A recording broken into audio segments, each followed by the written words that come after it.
നമസ്കാരം, സിനിമ കഫേയിലേക്ക് സ്വാഗതം.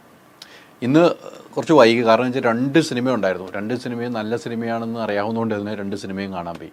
അതുകൊണ്ട് ഇച്ചിരി വൈകി എന്ന് മാത്രമേ ഉള്ളൂ. അലി, ശരിയല്ലേ ഞാൻ പറഞ്ഞത്? 2 സിനിമ ഉള്ളതുകൊണ്ട് നമ്മളിന്ന് വൈകി. ഞാൻ മന്ദാകിനിയാണ് കേട്ടോ കണ്ടത്. അലി ഏതാ കണ്ടത്? ഞാൻ തലവനാണ് കണ്ടത്. ആസിഫ് അലി, ബിജു മോഹൻ സിനിമ, നമ്മുടെ ജിസ് ജോയ് സംവിധാനം ചെയ്തത്. ഞാൻ തലവനാണ് കണ്ടത്. എനിക്ക് ഇഷ്ടപ്പെട്ടായിരുന്നു, തലവൻ ഇഷ്ടപ്പെട്ടായിരുന്നു. ആദ്യം ഹൈദർ തുടങ്ങിക്കോ, അത് കഴിഞ്ഞിട്ട് മന്ദാകിനി നിങ്ങളല്ല കണ്ടത്. ഞാൻ തലവനാണ് കണ്ടത്. ഞാൻ അത് കഴിഞ്ഞിട്ട് പറയാം, പോരെ? പിന്നെ ആദ്യം ഞാൻ പറയാം മന്ദാകിനിയെക്കുറിച്ച്. ഞാൻ പറയാം, മന്ദാകിനി എനിക്ക് ഇഷ്ടപ്പെട്ട സിനിമയാണ്. പക്ക ചിരിപ്പടമാണ്. പുറത്ത് നല്ല മഴ പെയ്യുമ്പം ആ മഴത്തുള്ളി വീഴുന്നൊരു സൗണ്ട് ഉണ്ടല്ലോ, അതുപോലെ ചിരിയുടെ സൗണ്ട് തിയേറ്ററിനുള്ളിൽ നിന്നുണ്ടായ ഒരു സിനിമയാണ് അലി. അതുകൊണ്ട് ഞാൻ ഈ സിനിമയുടെ കുറച്ച് കാര്യങ്ങൾ ഞാനിപ്പം പറയാം. അത് അലി പിന്നെ പോയി കണ്ടാൽ മതി.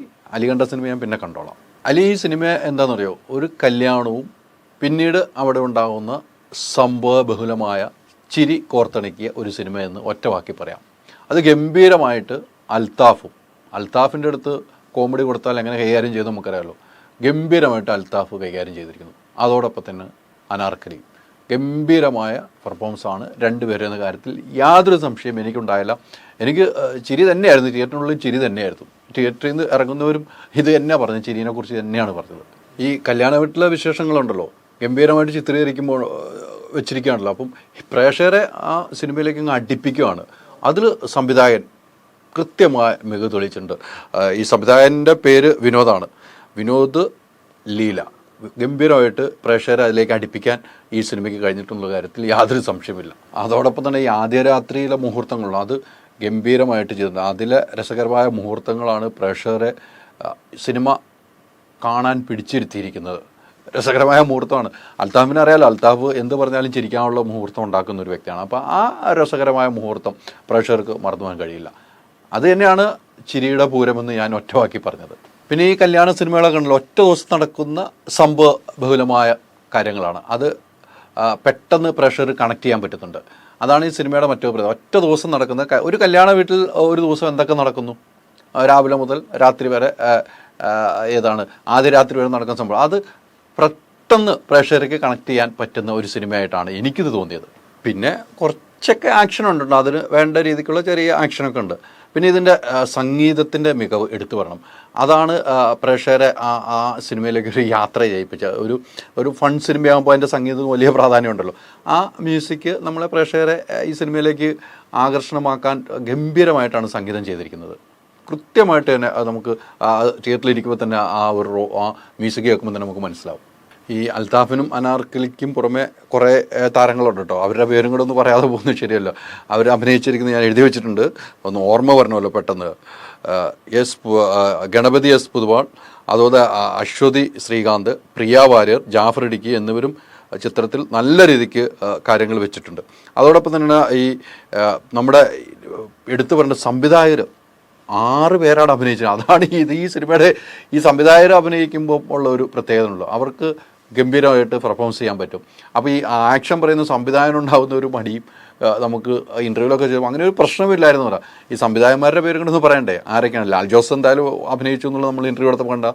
ലാൽ ജോസ് ഉണ്ട്, ജിയോ ബേബി ഉണ്ട്, അതോടൊപ്പം തന്നെ അജയ് വാസുദേവ് ഉണ്ട്, ജൂഡ് ആൻ്റണി ഉണ്ട്, പിന്നെ അൽത്താഫുണ്ട്. ഇവരെല്ലാം അങ്ങനെയാണ് ഇത്രയും സംവിധായകർ അഭിനയിച്ചത്. എന്തായാലും ഒറ്റ വാക്കിൽ പറഞ്ഞാൽ ചിരിയുടെ പൂരം തീർത്തു അലി ഈ സിനിമ. അതിനൊരു മാറ്റവും ഇല്ല. ഇതിൻ്റെ നിർമ്മാതാവ് എൻ്റെ ഒരു സുഹൃത്തും കൂടെയാണ്, പറയാതിരിക്കാൻ പറ്റില്ല. പുള്ളി ഇതിനു മുമ്പ് സിനിമകൾ പിടിച്ചിട്ടുള്ള സഞ്ജു ഉണ്ണിത്താൻ, അദ്ദേഹം ഇതിനു മുമ്പ് സിനിമകൾ പിടിച്ചിട്ടുണ്ട്. അപ്പോൾ അതുകൊണ്ട് ഈ സിനിമ എങ്ങനെ വേണം, ഏതൊക്കെ രീതിയിൽ എന്ത് കൊടുത്താൽ വർക്കാവുമെന്ന് കൃത്യമായിട്ട് അറിയാവുന്നതുകൊണ്ടാണ് അദ്ദേഹം കൃത്യമായ ടെർബോ ഇന്നലെ ഇറങ്ങിയപ്പോൾ ഇന്ന് റിലീസ് ചെയ്യുമ്പോൾ അവർക്കൊരു അറിയാമല്ലോ ഈ സിനിമ എങ്ങനെ പോകുന്നുള്ളൂ. അപ്പം പ്രേക്ഷകർക്ക് വയറ് നിറച്ച് ചിരിച്ച് ഫാമിലിയായിട്ട് പോയി കണ്ടിട്ട് വരാൻ പറ്റിയ സിനിമ എന്ന് ഞാൻ ഒറ്റ വാക്കിൽ പറയുന്നു അലി. ഇനി അലി കണ്ട ആ സിനിമയുടെ വിശേഷം ഒന്ന് കേൾക്കണം. തലവൻ്റെ വിശേഷമല്ലോ, ഒന്ന് പറയാമെന്ന് കേൾക്കട്ടെ. ഈ തലവനെക്കുറിച്ച് പറയുകയാണെങ്കിൽ ഒരു കുറ്റാന്വേഷണത്തിൻ്റെ സിനിമയാണല്ലോ, അങ്ങനെ പല സിനിമകളും ഇറങ്ങിയിട്ടുണ്ട്.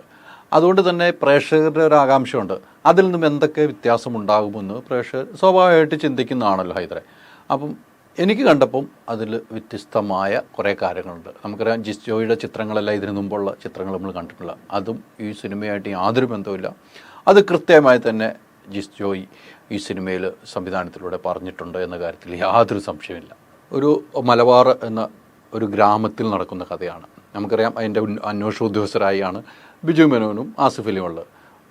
അതിൽ ഏറ്റവും പ്രധാനപ്പെട്ട കാര്യമായിട്ട് നമുക്ക് പറയേണ്ട ഒരു കൊലക്കേസിന് പിന്നാലെ 2 വ്യത്യസ്ത വഴികൾ ഇരുവരും സഞ്ചരിച്ചാണ് തലവൻ അതെത്തുന്നത്. അവിടെയാണ് ഏറ്റവും പ്രത്യേകത. ഇവർ രണ്ടുപേരും ഈഗോ ഉള്ളവരാണ്. ആരാണ് ഏറ്റവും നല്ല ഉദ്യോഗസ്ഥനുള്ള ഈഗോ ഉണ്ടായിരുന്നു, ആ ഈഗോ കൃത്യമായിട്ട് വർക്കൗട്ട് ചെയ്തിരിക്കുന്നു. ആ മുഹൂർത്തം തിയേറ്ററിൽ നിന്ന് കാണാൻ നമുക്ക് ഭയങ്കര ത്രില്ലടിപ്പിക്കുന്ന ഇവരുടെ ഈഗോ പ്രശ്നങ്ങൾ കാണാൻ ത്രില്ലടിപ്പിക്കുന്നുണ്ട്, ഒരു സംശയം വേണ്ട.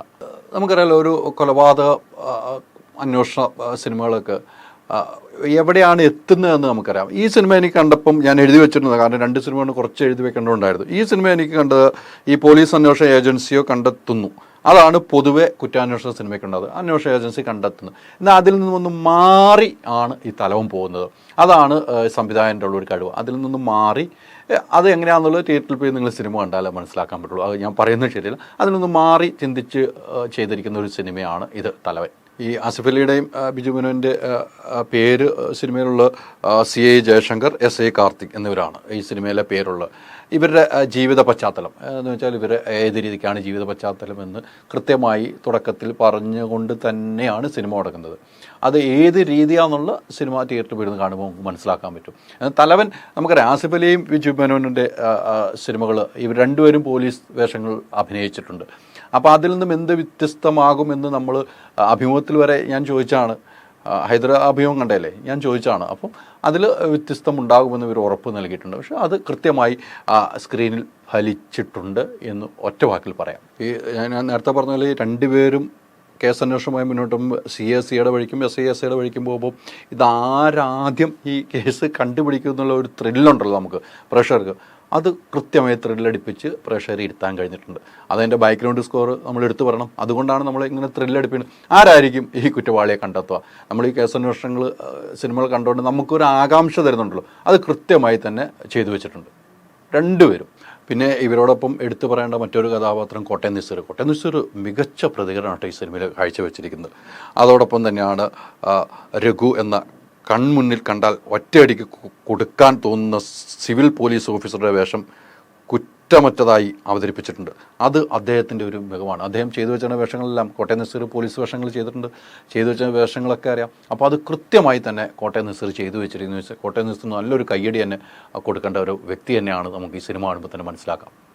പിന്നീടുള്ള സ്ത്രീ കഥാപാത്രങ്ങൾ നമ്മൾ വാർത്താ സമ്മേളനം കണ്ട മിയയുണ്ട്, ആനിശ്രീയുണ്ട്. അവരൊക്കെ ചെയ്തിരിക്കുന്ന വേഷങ്ങൾ നമ്മളെ ഒരു തിയേറ്ററിലിരിക്കുമ്പോൾ ചെറിയ രീതിക്ക് നൊമ്പരപ്പെടുത്തുന്നുണ്ട്. അത് എത്ര പേർക്ക് നൊമ്പരപ്പെടുത്തുമെന്ന് എനിക്കറിയില്ല. എനിക്ക് ചെറുതായിട്ട് നൊമ്പരപ്പെടുത്തിയ വേഷങ്ങളാണ് അവർ ചെയ്തിരിക്കുന്നത്. പിന്നെ ദിലീഷ് പോത്തൻ അഭിനയിച്ചിട്ടുണ്ട്. അങ്ങനെ സിനിമയിൽ അഭിനയിച്ച മറ്റ് കഥാപാത്രങ്ങൾ കുറേ പേരുണ്ട്, ഇത് എടുത്തു പറയുന്നുള്ളൂ. പിന്നെ ജിസ്ജോയിനെ കുറിച്ച് ഞാൻ നേരത്തെ പറഞ്ഞ പോലെ നമുക്കറിയാം, നല്ല നല്ല സിനിമകൾ തന്ന് ആസിഫ് അലിയുമായിട്ടൊരു കൂട്ടുകെട്ട് അദ്ദേഹത്തിന് വലിയ ഭാഗ്യമാണ്. എത്രയോ പരസ്യചിത്രം, നല്ല ഡബ്ബിങ് ആർട്ടിസ്റ്റ്, അങ്ങനെ എല്ലാ രീതിയിലും ഇത് കളിച്ച ജിസ്ജോയ്. പിന്നെ നമ്മുടെ ഏറ്റവും അടുത്ത സുഹൃത്ത് അരുൺ നാരായണനാണ് ഈ സിനിമ നിർമ്മിച്ചിരിക്കുന്നത്. ഒത്തിരി ഒരു ജേർണലിസ്റ്റായിരുന്നു. അങ്ങനെ തുടങ്ങിയ ജീവിതം സിനിമാ മോഹമായിട്ട് വന്നിട്ട് അദ്ദേഹം സിനിമ നിർമ്മാണത്തിലേക്ക് വന്നു എന്ന് ഇൻ്റർവ്യൂവിൽ പറഞ്ഞിട്ടുണ്ട്.